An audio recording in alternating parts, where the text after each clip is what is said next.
Nelayan Tuban tewas tersabet jaring ikan di perairan Bawean.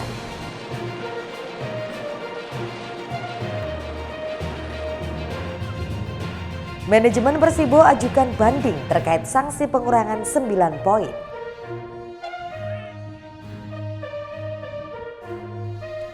Assalamualaikum warahmatullahi wabarakatuh, pemirsa JTV Bojonegoro. Bagaimana kabar Anda hari ini? Kembali pakai informasi aktual Sketsa Bengawan. Hadir dengan serangkaian informasi dari Kabupaten Bojonegoro dan sekitarnya. Bersama saya Ayun Saitilawa, inilah Sketsa Bengawan untuk Anda.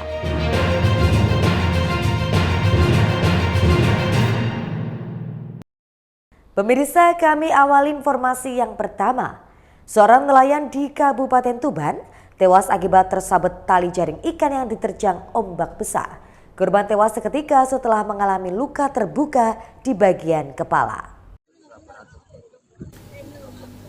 Warsun 41 tahun, nelayan asal Desa Palang, Kecamatan Palang, Kabupaten Tuban harus meregang nyawa di perairan Pulau Bawean, Kabupaten Gresik setelah tersabet tali jaring yang terdorong ombak besar. Korban tewas seketika dengan luka robek di bagian tengkuk belakang. Oleh awak kapal lainnya, jenazah korban langsung dievakuasi menuju dermaga. Evakuasi dilakukan dengan peralatan seadanya dan dilakukan secara gotong royong oleh para nelayan setempat. Menurut Kanit Reskrim Polsek Palang, Ibda Sugianto, kejadian bermula saat korban bersama 10 anak buah kapal atau ABK lainnya sedang mencari ikan di Laut Utara Bawean yang berjarak 116 mil dari pelabuhan tempat pelelangan ikan TPI Palang, Kabupaten Tuban. Korban yang saat itu menarik tali jaring ikan menggunakan mesin gardan tiba-tiba putus karena ombak besar. Kemudian tali yang patah itu terjatuh menyabet bagian belakang kepala korban hingga mengalami luka terbuka dan tewas di lokasi kejadian. Yang berjarak kurang lebih 116 mil laut dari pelabuhan TPI Palang atau Laut Utara Pulau Bawean.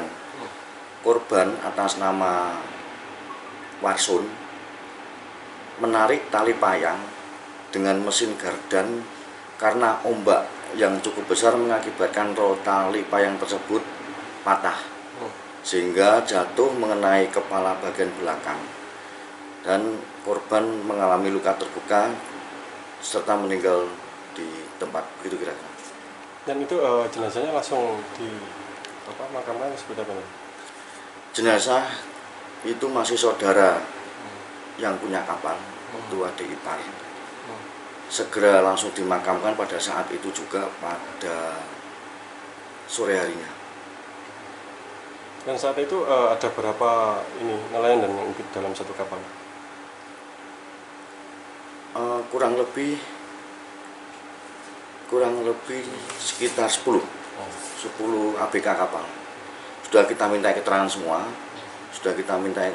bahwa membenarkan bahwa tali payang yang ditarik oleh gardan itu jatuh mengenai tengkuk korban sehingga mengakibatkan meninggal dunia. Setelah dievakuasi oleh nelayan setempat, jenazah korban selanjutnya dimakamkan di pemakaman umum desa setempat. Suki Muhammad, Husni Mubarok, JTV, Tuban. Sementara itu pemirsa, warga sebuah desa di Kabupaten Jombang digemparkan dengan penemuan bayi di sebuah warung kosong. Bayi berjenis kelamin laki-laki tersebut ditaruh di dalam bak mandi serta peralatan bayi. Diduga bayi berusia 4 bulan tersebut sengaja dibuang oleh orang tuanya. Warga Dusun Jaten, Desa Jatipelem, Kecamatan Diwek, Kabupaten Jombang digemparkan dengan penemuan bayi laki-laki di sebuah warung kosong desa setempat pada Minggu pagi. Bayi laki-laki yang diperkirakan berusia 4 bulan ini langsung dibawa ke pos bersalin desa atau Polindes, tak jauh dari lokasi kejadian. Bayi berkulit putih bersih ini tampak sehat dengan pakaian lengkap. Warga yang penasaran terus berdatangan ke lokasi. Mereka berusaha menenangkan bayi dengan cara menggendongnya. Sementara sang bayi terus menangis dan sesekali tersenyum lucu. Kapolsek Diwek AKP Edi Widoyono mengatakan pihaknya masih melakukan pemeriksaan terhadap sejumlah saksi untuk mengungkap pelaku dan motif orang tua yang tega membuang bayi tersebut. Bayi ditemukan karena menangis hingga orang-orang yang melewati jalan setempat berhenti dan mencari sumber suara. Saat ditemukan, bayi menangis di samping warung kosong. Dari barang bukti yang diamankan tidak ada petunjuk nama maupun keterangan apapun. TKP ternyata bayi ini bayi laki-laki, umur kurang lebih 4 bulan. Ini lokasinya di Dusun Jaten, Desa Jatipelem, Kecamatan Diwe. Dan setelah itu bayi tersebut diamankan di Bidan Desa, di Polindes Bidan Desa Jatipelem. Untuk nanti kami koordinasi dengan Dinas Sosial untuk masalah siapa ini motif dibuang atau ditelantarkan bayi ini oleh siapa masih dalam penyelidikan. Yang ditemukan apa aja di lokasi? Yang ditemukan di lokasi bayi ini ada di bak mandi, bak ember. Untuk penanganan lebih lanjut, pihak kepolisian akan berkoordinasi dengan Dinas Sosial terkait perawatan bayi tersebut. Rencananya bayi akan dititipkan di panti sosial. Terkait orang tua atau pelaku, petugas masih akan melakukan olah TKP untuk menemukan bukti tambahan sekaligus penunjuk untuk mengungkap kasus penelantaran bayi tersebut. Saiful Mualimin, JTV, Jombang. Pemirsa, jalan antar desa di Kabupaten Jombang ambrol akibat tergerus aliran sungai yang terus naik lantaran hujan deras dalam beberapa hari terakhir.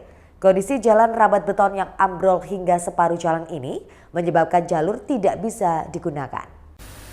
Jalan penghubung Desa Mayangan, Kecamatan Jogoroto, Kabupaten Jombang ambrol sejak beberapa hari terakhir. Jalan rabat beton ini ambrol hingga separuh jalan yang menyebabkan jalur tidak bisa digunakan. Warga terpaksa memasang tanda pembatas jalan agar tidak membahayakan pengguna jalan. Ambrolnya jalan sepanjang 15 meter dengan kedalaman 5 meter ini membuat warga waspada. Apalagi saat musim hujan, jalur Sungai Kedung ini kerap naik dan dikhawatirkan akan mengancam kawasan pemukiman di dekat aliran sungai. Ketua RW setempat Muhammad Ali Idrus mengatakan ambrolnya jalan ini akibat luapan aliran sungai yang terjadi beberapa hari lalu. Air menggerus jalur yang selama ini sudah sedikit ambrol. Saat kondisi hujan semakin deras dan aliran sungai deras, jalan pun mendadak ambrol. Desa ada bantuan uang sekitar 2 jutaan dan kita kerjakan dengan swadaya masyarakat pakai karung-karung ini. Terus ada banjir dua kali itu sangat besar, sungai sampai meluber, akhirnya ambrol itu. Terus kemarin laporan di desa sudah ada mungkin ada tindakan nggak tahu selanjutnya. Dampaknya apa Pak ini ketika ambrol ini? Kalau ambrol ini otomatis jalan akses ke sekolahan nggak bisa Pak. Masalahnya ini kan juga anak sekolah ke pondok pesantren kan juga pengaruh. Jangan jalan segini kan terlalu berbahaya, anak kecil juga. Kalau pinggir-pinggir jalan gini kan nggak bisa lewat, takutnya nanti dialihkan sini juga. Soalnya sini kan jalan sempit, kalau bisa dari pihak pemerintahan segera dibantulah jalannya ini. Warga berharap ambrolnya jalan ini bisa segera ditangani pemerintah karena jalan tersebut kerap dipakai untuk aktivitas siswa dan santri menuju sekolah, termasuk jalur pintas daripada harus memutar ke jalan raya dengan jarak 1 km. Saiful Mualimin, JTV, Jombang. Pemirsa, terekam kamera CCTV, maling kulkas berkedok servis kepergok penjaga kos. Informasi selengkapnya hadir sesaat lagi.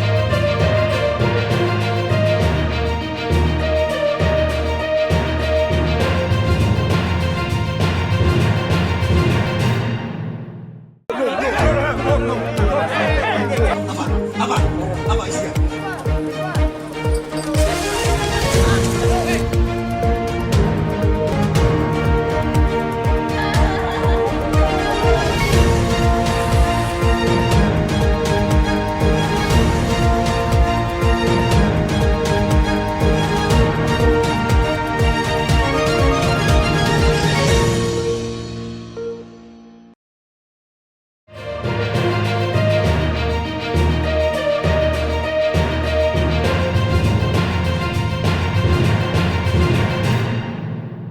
Terima kasih pemirsa, Anda masih bersama kami.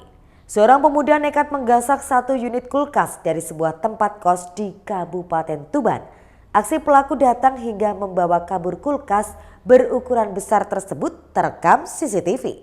Selain itu pelaku juga kepergok penjaga kos dan berpura-pura menjadi tukang servis yang dihubungi oleh pemilik kos.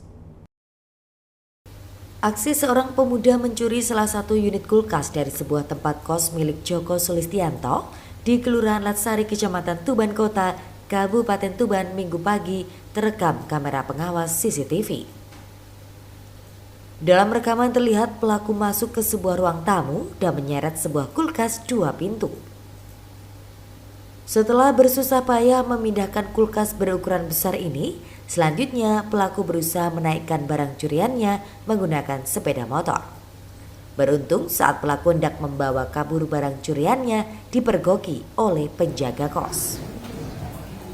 Karena takut, pelaku sontak berpura-pura menjadi tukang servis kulkas dan mengaku dihubungi oleh pemilik kos.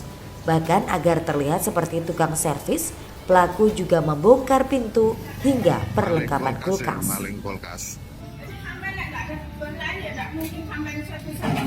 Setiap servis itu mengenal saya, tidak ada yang tidak mengenal. Ya jenenge servis mesti izin sing duwe sik.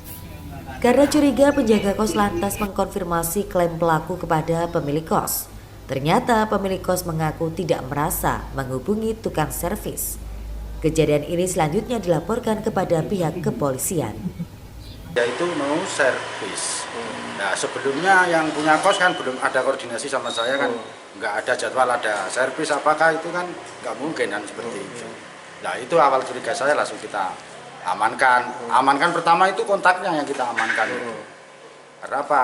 Kulkas mau dinaikkan ke motornya.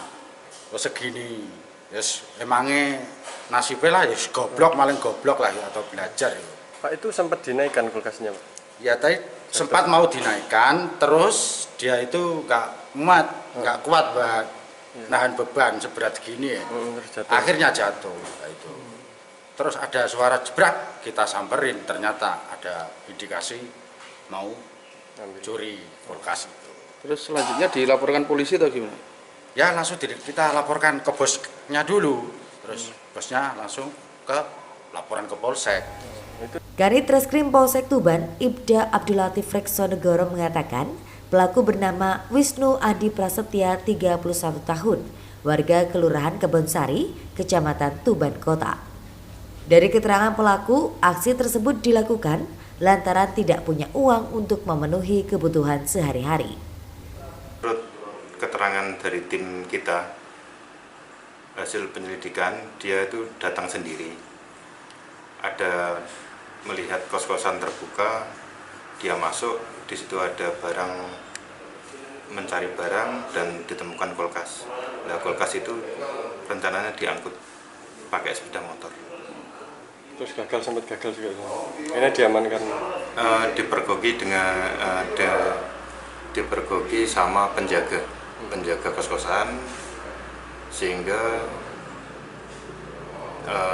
batal, nggak terjadi pencurian itu. Itu alasan pelaku mengambil kulkas itu? Menurut keterangan dia hanya kurang uang untuk ekonomi itu. Oleh petugas, pelaku langsung dibawa ke Polsek Tuban untuk dimintai keterangan. Sembari menunggu proses hukum, pelaku juga ditahan di sel tahanan Polsek setempat.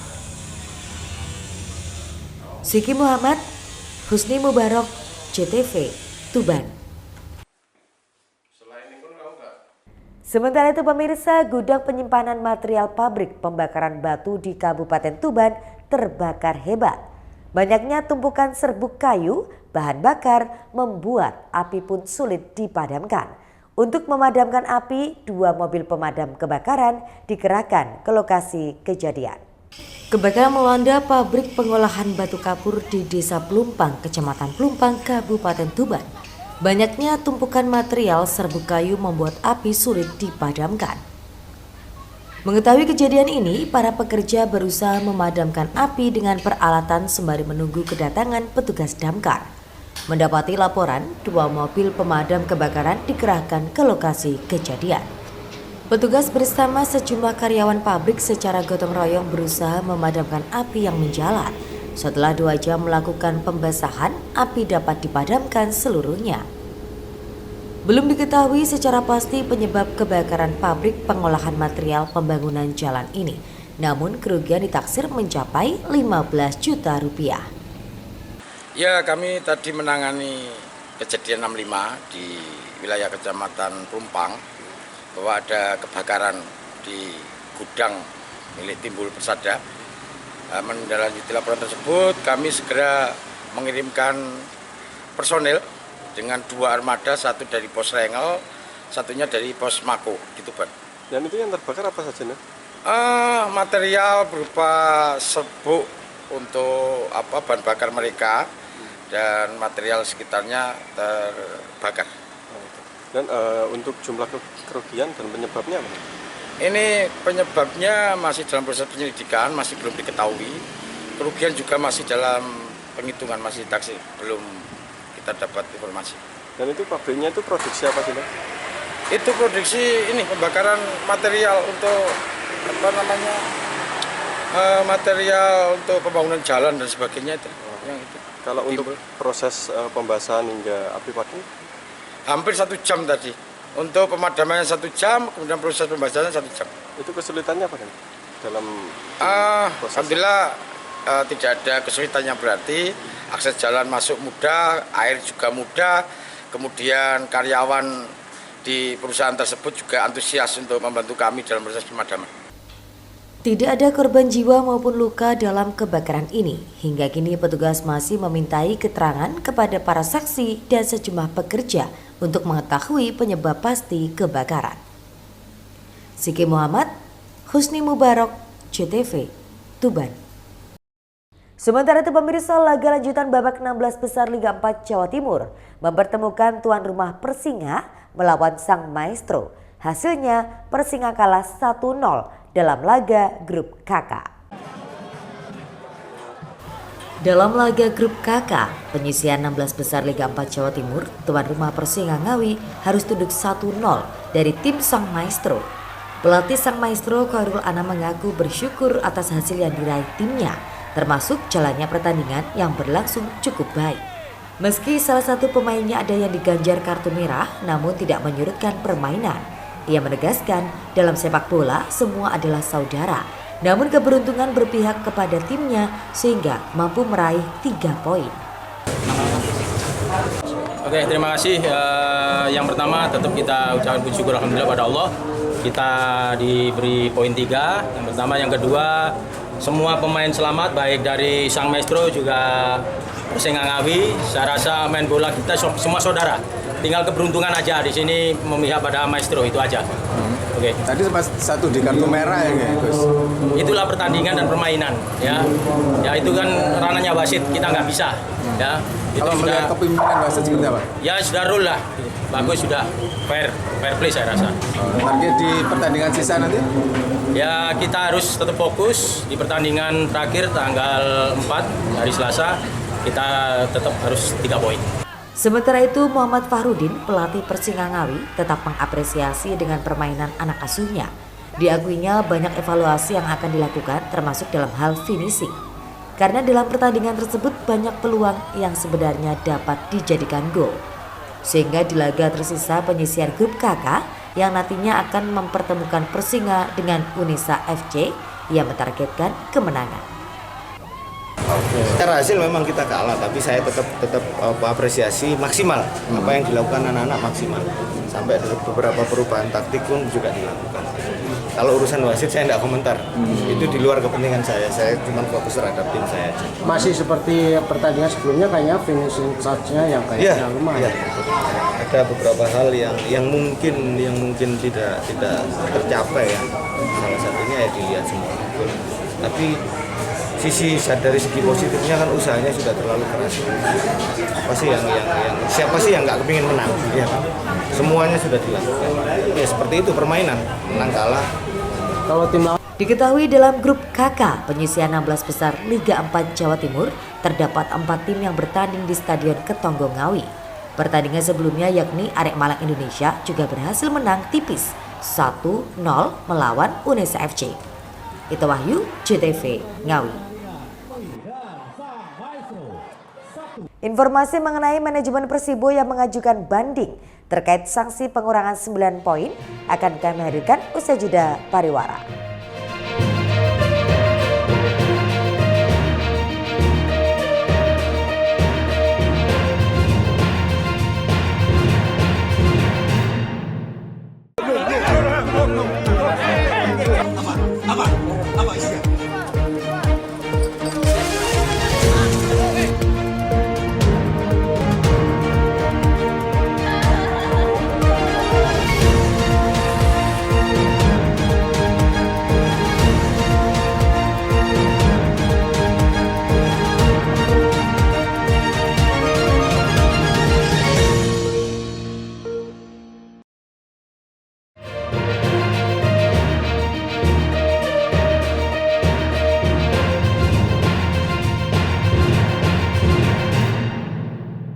Pemirsa, terima kasih Anda masih di Sketsa Bengawan.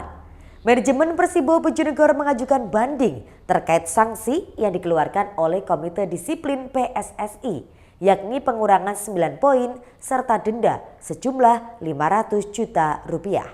Manajemen Persibo optimis banding tersebut dapat diterima. Komite Disiplin PSSI mengeluarkan sanksi kepada Persibo Bojonegoro setelah menolak bermain dalam laga lanjutan melawan Deltras FC di Stadion Sasana Krida AAU Yogyakarta pada 18 Januari 2025 lalu. Pertandingan tersebut merupakan pertandingan lanjutan setelah pada laga di tanggal 11 Januari 2025 yang digelar di Stadion Gelora Delta Sidoarjo terjadi kericuhan dan penyerangan terhadap wasit dan pemain Persibo.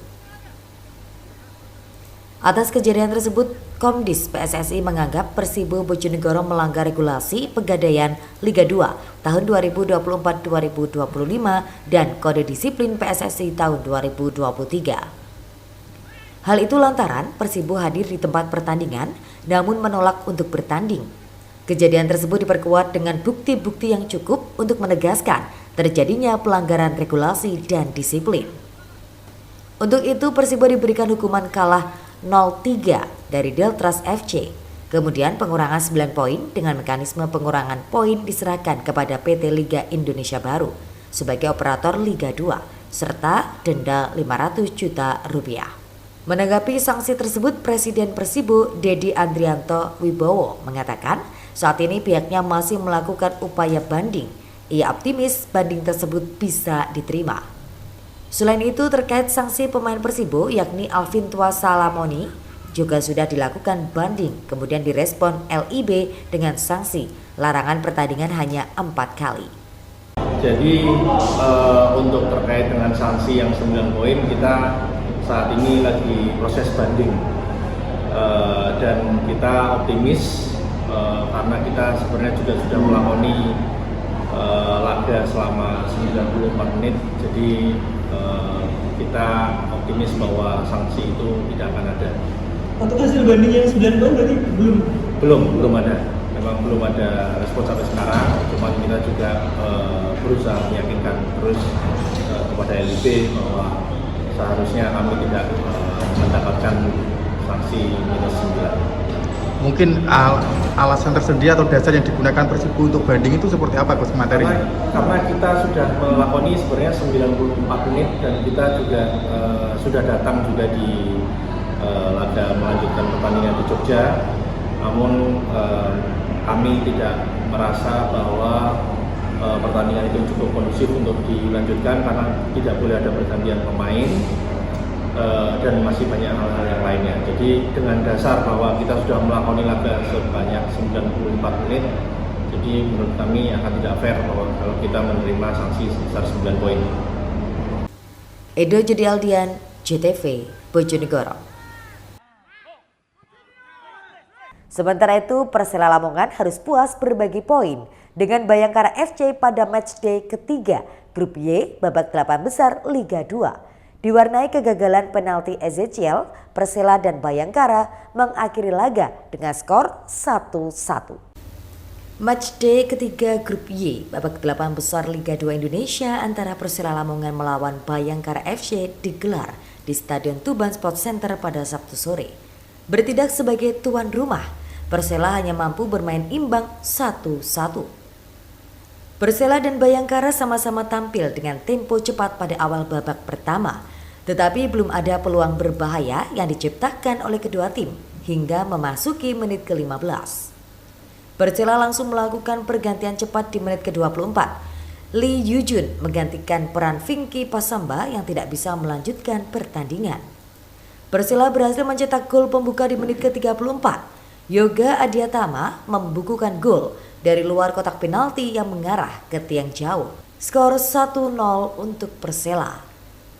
Bayangkara sukses menyamakan kedudukan di menit ke-43. Dendi Sulistiawan mencetak gol melalui sundulan usai meneruskan umpan Felipe Rian. Skor 1-1 bertahan hingga turun minum. Persela memperoleh peluang berbahaya melalui serangan balik cepat. Sayangnya, Ezekiel gagal memanfaatkan kesempatan dan bola dapat dicuri oleh Felipe Rian.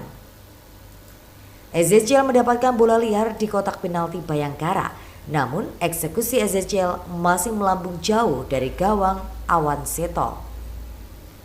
Persela mendapatkan hadiah penalti di menit ke-76. Wasit menunjuk titik penalti usai menilai putu gede handball di kotak terlarang. Sayang, Ezekiel yang maju sebagai algojo gagal menjalankan tugasnya setelah sepakannya membentur mistar gawang. Di sisa waktu Persela terus menekan Bayangkara, tetapi tidak ada tambahan gol yang tercipta.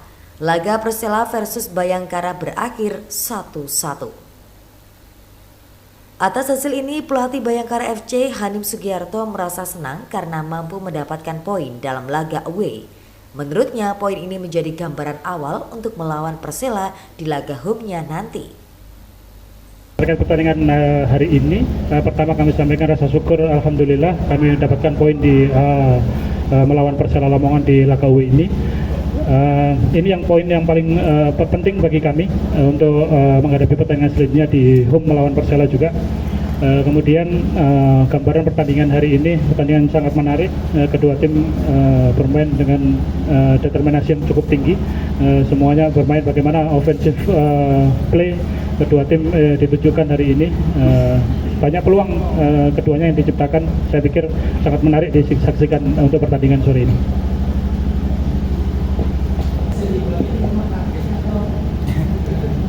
Ya, memang ini di luar target kami ya. Kami datang ke sini untuk memenangkan pertandingan karena setiap laga bagi kami adalah final. Karena kami memiliki ekspektasi yang cukup tinggi di musim ini untuk kembali ke Liga 1 musim depan. Ya, ini di luar target kami, tapi kami bersyukur masih mendapatkan poin hari ini. Sementara itu, pelatih Persela Zulkifli Syukur merasa kecewa dan meskipun demikian ia menilai timnya kurang beruntung dan gagal memanfaatkan banyaknya peluang yang ada. Kita berbicara soal hasil, tentu ya kita semua kecewa, supporter kecewa, manajemen kecewa, terlebih juga pemain pun kecewa. Tetapi dari hasil ini ya tidak ada yang patut kita salahkan. Kita bisa lihat bersama bagaimana usaha pemain di dalam ya. Kembali lagi mungkin faktor unlucky ya, terlihat tadi beberapa peluang yang terjadi memang ya, kalau saya melihat memang belum beruntung hari ini untuk Persela. Terima kasih. Atas hasil ini, Persela tertahan di posisi kedua klasemen sementara dengan raihan 3 poin dari 3 kali pertandingan. Sementara Bayangkara FC kokoh di puncak klasemen dengan raihan 7 poin dari 3 kali pertandingan. Siki Muhammad, Husni Mubarok, JTV, Tuban. Pemirsa, berakhir sudah kebersamaan kita dalam sketsa Bengawan edisi kali ini. Jangan lupa follow akun sosial media kami sebagai berikut. Dan akhirnya mewakili kerabat kerja yang bertugas, saya pamit undur diri. Terima kasih dan sampai jumpa. Wassalamualaikum warahmatullahi wabarakatuh. Salam JTV Bojonegoro.